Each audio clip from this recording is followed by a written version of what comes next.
Estamos contentos porque tenemos gente que nos visita. Aquí tenemos a Evelyn Díaz. Levanta tu manito. Hola Evelyn, Dios te bendiga mucho. Aquí tenemos también a Ana Velázquez. Ana, hola Ana, propósito de la casa. Claro.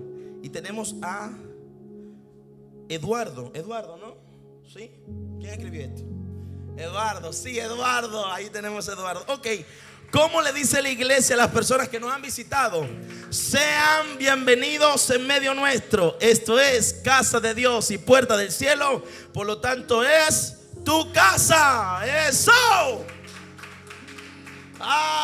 Qué bueno. Saludamos a nuestros hermanos que están en las redes sociales siguiéndonos. Vamos, creo que ha sido contundente. Anoche fue apoteósico. Literalmente un poder portentoso de parte de Dios se desató en casa. Y lo que pudimos decir presente, vinimos hoy con hambre también. Pero usted que no vino, no se preocupe, que la gloria está en casa y también Dios lo va a visitar hoy. Y vino para quedarse. Te lo voy a repetir, Dios vino para quedarse. Así que por favor toca a alguien y dile: hoy venimos con hambre y sed de Dios para ser saciados. Bien, acompáñenme a la palabra rápidamente en el libro de Mateo, capítulo 5, versículo 6. Mateo, capítulo 5, versículo 6. Leemos la hermosa palabra del Señor en el nombre del Padre, del Hijo y del Espíritu Santo. Bienaventurados los que tienen hambre y sed de justicia, porque ellos serán saciados. Levante su mano conmigo y ore. Señor, gracias. Gracias, Espíritu Santo, porque hoy venimos delante de ti anhelando tu presencia. Señor, hoy no solo venimos a ser recargados, sino a celebrar lo que durante toda esta semana hemos ido logrando hacer en tu presencia. Pero si hay alguien desvalido, desfallecido, tu gracia lo va a levantar. Creo que veremos tu unción derramarse. Queremos tu presencia derramarse. Y lo que más anhelamos es tu unción quedarse. Señor, no permitas que nos vayamos iguales. En el nombre de Jesús, amén y amén. Bríndele las palmas a Jesús. Tome su asiento, gracias. Cuando leemos el libro de Mateo capítulo 5, entramos en una sección de la escritura muy interesante, porque dentro de los próximos fines de semana estaremos compartiendo la serie del Sermón del Monte, uno de los sermones más famosos de nuestro Maestro y Señor Jesucristo. Y me encanta porque cuando leemos el libro de Mateo en la altura del capítulo 5, lo primero que debemos definir es para quién era el libro de Mateo. El libro de Mateo se escribe para los judíos, para personas que ya tenían la Torá, ya tenían las escrituras y las leyes de Moisés. El Sermón del Monte es el discurso más famoso del Señor, pero está recogido en el Evangelio de Mateo capítulo 5 hasta el capítulo 7. Pero una de las cosas que me encanta es que cuando leemos el libro de Mateo o el Sermón del Monte específicamente, se divide en tres partes iniciales. La primera es que tiene que ver con la identidad del reino. ¿A quién se dirige? El desarrollo de parte de este sermón es la justicia mayor, y la conclusión es la decisión que cada uno de nosotros debemos tomar. Es una sabiduría contradictoria, porque incluso es una inversión del reino o del orden. ¿Por qué? Porque hay algo mayor. Diga conmigo, hay algo mayor. Cuando leemos y iniciamos, encontramos de que entramos en la primera parte, que son las bienaventuranzas. La bienaventuranza, la palabra bienaventurado significa bendito o bendecido en gran manera. Y cuando leemos el texto bíblico, lo que me encanta del Señor es que empieza bienaventurados. En el versículo 3 dice: bienaventurados los pobres en espíritu, porque el reino de los cielos, que tiene que ver con riquezas, no inicia con los ricos, sino con los pobres que pueden ser enriquecidos. Te lo voy a repetir. El reino de los cielos no inicia con los ricos, inicia con los pobres que pueden ser enriquecidos. Porque Dios es un Dios que le encanta dar. Como ministraba el pastor Néstor en la ofrenda, Dios es generoso. Su naturaleza es ser generoso. Por lo tanto, es natural que cuando quiera definir el reino, no se lo esté entregando a los que se declaran saciados, sino a los que se declaran hambrientos. Es decir, cuando venimos a la iglesia y venimos con la expectativa de ser saciados, hay un banquete que está preparado. Pero cuando nos desconectamos del hambre espiritual, no pasa nada. Pero le estoy hablando a una generación hoy en esta mañana que no solo tiene hambre, sino también sede del poder de Dios para ser saciado. Entonces debemos definir las dos palabras más importantes en esta palabra: hambrientos y sedientos. Toca a alguien aquí, dile: hambrientos y sedientos. La palabra hambriento y sedientos tienen algo en común, y es que declara ferocidad, intensidad. Cristo presenta una imagen bastante fuerte. ¿Por qué? Porque Cristo habla de que hay sed y hay hambre en lugares donde hay aridez. Habla de la sed en medio de Israel, donde lo que había alrededor eran desiertos. No son como nuestros países tropicales, que encuentras un río, encuentras un lago. En Israel lo que le rodeaba era desierto, y por el otro lado un mar que era bien salado. Pero Cristo declara que la generación sedienta y hambrienta no tiene hambre ni sed de este sistema, sino de algo mayor. Diga conmigo: cuando tengo hambre, tengo que saber de qué tengo apetito. Permíteme explicarte: tener hambre y tener apetito no es lo mismo.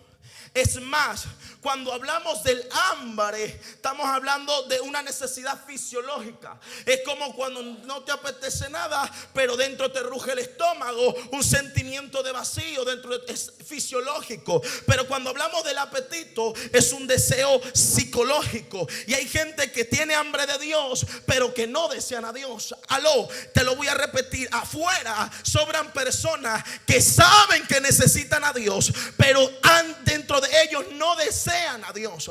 Por eso Jesús dice: benditos los que tienen hambre y sed, porque no solo es alguien que tenga necesidad, sino que tenga apetito por Dios. Y esta parte quiero enseñarte hoy, iglesia, de que tú puedes tener toda la necesidad. No, tengo que orar, tengo que buscar a Dios, tengo que arreglarme con mi hermano, pero no me apetece. Porque el orgullo ha dominado el corazón de muchos de nosotros. Pero hoy Dios nos está diciendo que si nosotros somos humildes y decimos: tengo deseo de tu presencia, algo sobrenatural va a empezar a acontecer. Porque no se trata de cuánto siento de hambre, sino cuán dispuesto estoy en sentarme a la mesa a comer con el amado. Dios se presenta como la solución a tu problema, pero no a tu manera. Dios no se presenta para satisfacer tus problemas a tu forma. Dios lo hace como Él quiere, con quien quiere, cuando Él quiere, porque Él es soberano. Pero la pregunta es hoy es: ¿de qué tenemos apetito? En Salmo capítulo 119, versículo 103. El versículo bíblico del salmista declara una verdad que a mí me fascinó completamente. Salmo 119, versículo 103, dice la escritura: cuán dulces son a mi paladar tus palabras, más que la miel a mi boca. Te lo voy a repetir: cuán dulces son al paladar o a mi paladar. A mi paladar. Sujeción, subjetivo, mío. No es a todos. Porque hay gente que la palabra no le va a ser de dulce, porque no se deleitan. Si tú quieres que la palabra sea deleite en tu vida, necesitas empezar a amarla. Y amar no es algo que sea emocionante, es una decisión que requiere determinación constantes y diarias, pininos diarios de querer amar su presencia. Sabes, es interesante que a la altura del versículo 116, ahí mismo en el capítulo 119 dice el texto: susténtame conforme a tu palabra y viviré. Mire lo que dice: susténtame. Porque cuando hay hambre, uno lo que quiere es sustento, uno lo que quiere es comer. Pero me encanta que el salmista David se presenta como alguien hambriento en la presencia de Dios. Es más, el apetito, que es un deseo psicológico, es cuando nuestra mente se somete a Dios para recibir de su presencia. No se trata de que sepas de que tienes hambre, se trata de que estés dispuesto a reconocer que lo necesitas. Hace más de 15 años, cuando Dios tocó mi vida, yo sabía que tenía hambre de Dios, pero no estaba dispuesto a servirle, no estaba dispuesto a que Él me llamara. Pero en una campaña de la calle vino un anciano orando. Yo estaba lejos, nadie me puso mano, pero la unción cuando cayó sobre mí me prendió un hambre sobrenatural. Él dice: yo necesito quedarme para beber de la única agua que pudo saciar mi sed. No me lo dio la religión, no me lo dio el sistema, no me lo dio la imposición de mano, me la dio el Espíritu Santo de Dios. Y cuando el Espíritu Santo de Dios te toca, amado, hay algo que nada puede llenar, solamente Dios. Solo Dios.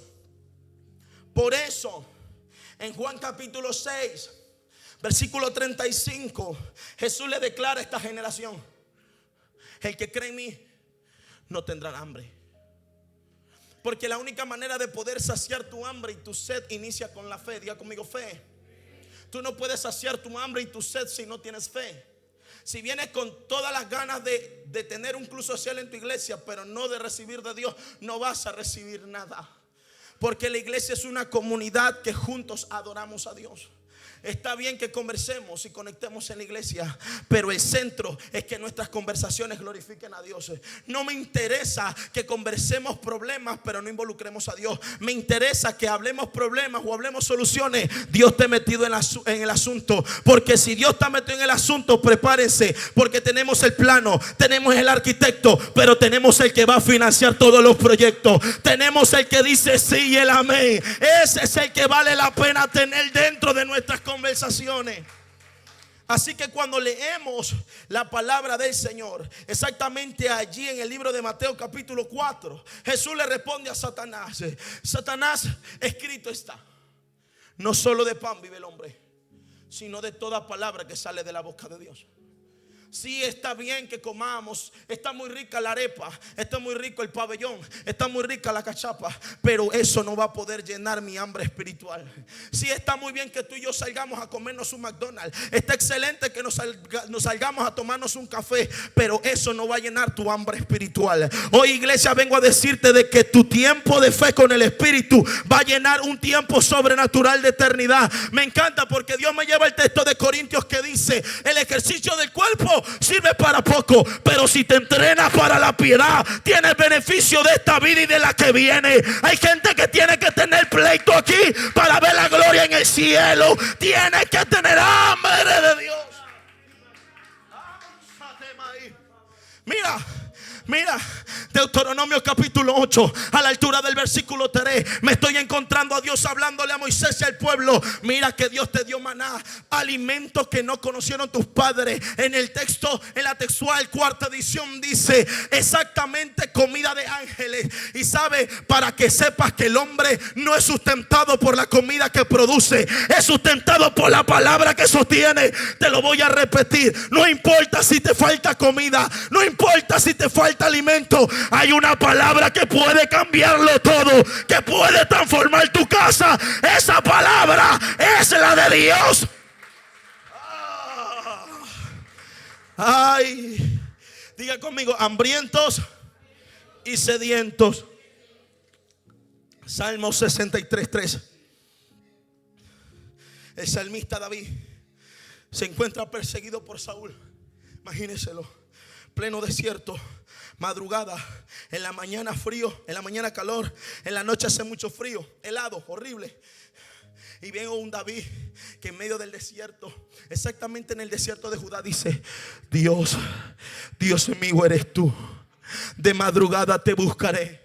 mi alma tiene sed de ti, mi carne te anhela. En lugares secos y de tierra árida, donde no hay agua, te busqué para contemplar tu gloria en el templo. ¿Sabes qué está diciendo David? Sabes, estoy en un desierto, pero no quiero agua física. Quiero la única agua que puede llenar mi alma. Alma viene de nefesh, que significa emociones y voluntad. Tal vez tienes agua, tienes la nevera llena, tienes el dinero de tu ahorro, pero no tienes paz. Pero ¿sabes quién va a llenar ese lugar? El Espíritu Santo. Eso es lo que dijo David. David dijo: yo quiero de esa agua en el desierto, en el proceso. Yo lo que quiero es del agua viva. No es el lugar, es la condición. Diga conmigo: no es el lugar, es la condición. ¿Sabes por qué te digo que no es el lugar? Porque a veces pensamos que las buenas temporadas nos cambian el lenguaje. Y no, he aprendido que las temporadas, los tiempos, incluso el dinero no te cambia, solo manifiesta quién realmente eres. Si tú cambiaste porque tienes 2,000 euros más por mes, no te cambiaron, te manifestaron quién tú eres. Por esa razón, el Señor le importa más que trabajemos en lo íntimo, en lo oculto, en ser íntegros, en tener firmeza y carácter donde nadie nos ve, porque lo público se manifiesta solo. Hay gente que anhela lo público, pero nosotros como casa entendemos que lo público solo es la manifestación de lo que estamos trabajando en la intimidad, orando, del precio que estamos pagando de rodillas, de los ayunos y los matutinos que estamos haciendo. Por eso David dijo: papi, tal vez yo puedo tener todo el agua del mundo, pero si hay algo que me sustenta, es agua del Espíritu. Y no es la primera persona que encontramos en la Biblia hablando así. Juan capítulo 4, versículo 13. Jesús le dice a la samaritana: los que beban de esta agua del pozo de Jacob seguirán teniendo sed. Sí, ok, necesitabas 3,000 euros para pagar la deuda. Good, toma los 3,000, volverás a endeudarte. Seguirás teniendo problemas financieros, seguirás teniendo cosas que pagar. Eso nunca va a faltar. No, sí, tengo problemas de enfermedad. Hoy te curaste, mañana vas a volverte a enfermar. Pero dice la Biblia de que el que bebe del agua del Espíritu, el agua que da Jesucristo, no va a volver a tener sed. ¿Sabes por qué? Porque es un agua que salta para vida eterna. Me lleva Dios a Génesis capítulo 26, a la altura del versículo, al versículo 27, donde el texto declara de que los siervos de Isaac encontraron pozos de agua viva. ¿Sabes qué son las aguas vivas? Un pozo de donde brota agua. No tengo que sacarla, brota para mí. Y cuando la iglesia vive conectado a Dios, no necesita buscar agua. El agua brota todos los días, porque dice que cree en mí, de su interior correrán ríos de agua viva. Así que creo que la mujer samaritana vivió una catarsis literal, un choque, una explosión emocional, porque la mujer que día tras día llegaba a las 12 del mediodía, ¿para qué venía? Venía a tomar agua para su purificación. Cuando la mujer estaba inmunda en Israel, tenía que lavarse de su inmundicia. Y esta mujer, en la conversación con Jesús, sabemos que por causa de la revelación, se sabe que tenía 5 maridos y el que tenía no era de ella. Porque cuando tú eres una persona que caes reincidentemente, siempre vas a buscar cubrirte con la religión, cubrirte con la apariencia. Pero cuando vienes al pozo de Jacob, que es para cubrirte con apariencia, te encuentras con el maestro, con la fuente de agua viva, la cristalina, el que te dice: si yo te doy agua de beber, papi, tu vida va a ser transformada. No necesito que seas una persona que vaya a aparentar. Necesito que seas sincero. Necesito que descubras tu corazón. Y vemos una conversación íntima. Pero mira esto. Mira. Jesús le dice: tienes razón, no tienes marido. 5 tienes y el que tienes ahora no es tuyo. Señor, eres profeta. Bueno, no importa si eres profeta. Usted de los judíos, y empieza a hablar de otro tema, de la adoración. Hasta que al final de la conversación dice: cuando venga el Mesías. Esta parte me encanta, porque hay conversaciones que son muy chulas, hay conversaciones que son muy buenas, bíblicas. Soñé que Dios me transportó, eso está nítido. Pero me encanta que mientras ellos hablaban de lo profético y de la adoración, ella al final dice: bueno, cuando venga el Mesías, Él nos declarará todas las cosas. Y Jesús, que nunca lo había hecho, se revela y dice: yo soy el que habla contigo. Inmediatamente ella soltó el cántaro y se fue a la ciudad. Porque cuando te encuentras con el Mesías, suelta la necesidad, porque te suplieron por dentro. Qué bueno es saber que cuando revelamos nuestra condición, no se nos excluye del reino, sino que nos lavan las vestiduras y nos visten como hijos. Qué lindo es saber que cuando nos encontramos con el Mesías, no nos encontramos con un juez que nos desecha, sino con un abogado que nos defiende y nos restaura. Pero necesitamos acercarnos a su presencia. Por eso es que cuando en Juan capítulo 4 versículo 28 y habla de la fuente que salta para vida eterna, habla de ser saciados por la justicia. ¿Por qué? Porque cuando vinieron los discípulos a Jesús, le dijeron: Señor, come. Tranquilo, yo no necesito. Pero ¿será que alguien le trajo comida? No. Es que yo tengo un alimento que ustedes no conocen. Y mi alimento es hacer la voluntad del Padre. Tal vez faltará cosas en tu casa, tal vez te faltará agua en la nevera, pero si el Padre está contigo y hace su voluntad, vas a empezar a ser saciado y se va a manifestar de manera física lo que hay en tu alma. Porque dice el texto en 3 de Juan: amado, quiero que prosperes como prospera tu alma. Porque el reino no prospera de afuera hacia adentro, sino de adentro hacia afuera. Encárgate de buscar el reino, que lo demás se encarga Dios. Encárgate de honrar a Dios y lo demás se encarga Dios. Encárgate de servir a Dios y lo demás viene solo. Así que tiene sentido que en Juan 6:35 Jesús dice: el que cree en mí y confía en mis palabras no tendrá hambre ni sed jamás. Porque la fe me conecta a la saciedad espiritual. ¿De qué tienes hambre, iglesia? ¿De qué tienes apetito? Justicia. Porque justicia significa reino. Y reino tiene que ver con Dios. Mateo 6:33: mas buscad primeramente el reino de Dios y su justicia, y todas estas cosas os serán añadidas. Romanos capítulo 14 verso 17. Dice el apóstol Pablo: porque el reino de los cielos no consiste en comida ni bebida, sino en paz, justicia y gozo en el Espíritu Santo. El reino de los cielos, iglesia, se trata de Dios manifestado en tu vida para alcanzar este mundo. El reino de los cielos es de que hay una comida mayor. Enseñaba en el discipulado: ¿quieres ayunar bien? Te voy a enseñar los 3 principios de un ayuno efectivo: tefilá, teshuvá y sedacá. Oración, arrepentimiento y dádiva. El día que ayunes, hazte el desayuno. Vete con el desayuno en una bolsa y entrégaselo al pobre. El día que vas a ayunar, hazte el desayuno. Prepara tu tapercito y regálaselo al necesitado que vistes en la esquina. Porque si haces tefilá, oración, teshuvá, arrepentimiento y sedacá, Dios te va a responder. ¿Por qué? Porque estás practicando los 3 principios básicos: uno que te conecta, otro que te reconcilia, pero otro que manifiesta el reino a través de ti. Y la iglesia fue llamada a manifestar el reino. Discípulos, grupo vida. Discípulos, mi comunidad. Soy lleno, alcanzo a otro. Recibo para dar. Da por gracia lo que por gracia has recibido.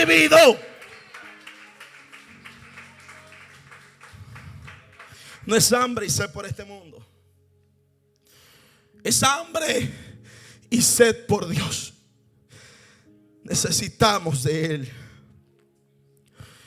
Por eso Isaías capítulo 55, y quiero que te pongas de pie.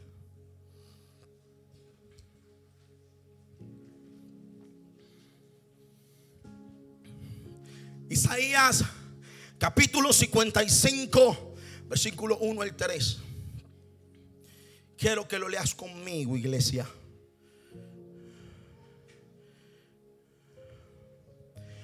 A todos los sedientos, venid a las aguas. Y los que no tienen dinero, venid, comprad y comed. Venid, comprad sin dinero y sin precio vino y leche. ¿Por qué gastáis el dinero en lo que no es pan y vuestro trabajo en lo que no sacia? Oídme atentamente y comed del bien, y se deleitará vuestra alma con grosura. Inclinad vuestros oídos y venid a mí. Oíd y vivirá vuestra alma, y haré con vosotros pacto eterno, las misericordias firmes. A David.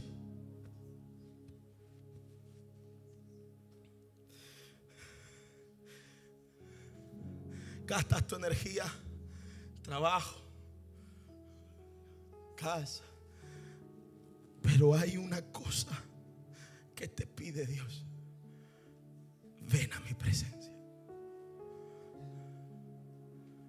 ven a las aguas. A mí no me interesa que aparentes estar bien, a mí me interesa que seas sincero y puedas declararte hambriento y sediento de Dios. Porque solo los hambrientos y sedientos serán saciados, dice el Espíritu Santo. Tal vez no tienes apetito, pero te voy a declarar lo que el Espíritu me enseñó esta semana. Cultiva una relación íntima con el Espíritu Santo, porque habrán días que no tendrás ganas de orar ni leer la Biblia, y lo único que te va a quedar es la relación que tienes. Cultiva tu relación con el amado Espíritu Santo, porque hay días que no vas a querer orar, ni servir, ni leer la Biblia, pero la relación te va a sostener. Algo dentro de ti será como un fuego que arde dentro. Sucedió con Jeremías: no hablaré en su nombre, me cansé, todo lo que digo simplemente es para que me persigan. Y entonces dice: pero había un fuego dentro de mí. Hay un fuego que yo no puedo resistir. Hay un fuego que arde dentro por servirlo. Es que yo lo amo tanto que no puedo dejar de servirlo. Me cuesta mucho a lo mejor orar hoy, leer la Biblia hoy, pero mi corazón arde por Él. Es mi amado. Yo necesito su presencia. Le mansa taramansa quema. Hambrientos y sedientos por Dios. Hambrientos y sedientos por Dios. Quiero ministrar, pero antes no quiero seguir sin primero llamar a nuestros invitados a orar con ellos. Si tú quieres aceptar a Jesús porque tienes hambre y sed de Dios, ven, pasa. Porque hoy Dios quiere saciar y poder dar comida y agua para tu alma. Amigo mío que viniste hoy, sabes que rompiste tu relación con Dios y hay cosas que necesitas reconciliar. Porfa, ven, corre, porque Dios quiere saciarte del agua viva. Es nuestro Señor Jesús, es el amado Espíritu Santo. Él quiere saciarte. Corre, ven, pasa. Él quiere restaurarte. Porque si algo yo tengo seguro, amado, es que sin Él no podemos hacer nada. Iglesia amada que te congregas constantemente, si sientes que tu relación se rompió, pero necesitas que Dios te restaure, hoy corre al altar, porque Dios quiere restaurar su altar para derramar su fuego. Ven y restáurate. Si dentro de tu servicio, aún siendo servidor, sientes que algo se rompió, ven, pasa. Dios no quiere dejarte igual. Dios quiere sanarte. La unción te va a traer. Levante su mano, oramos. Shemanana mayere boshema. Remande boshatamare boshema.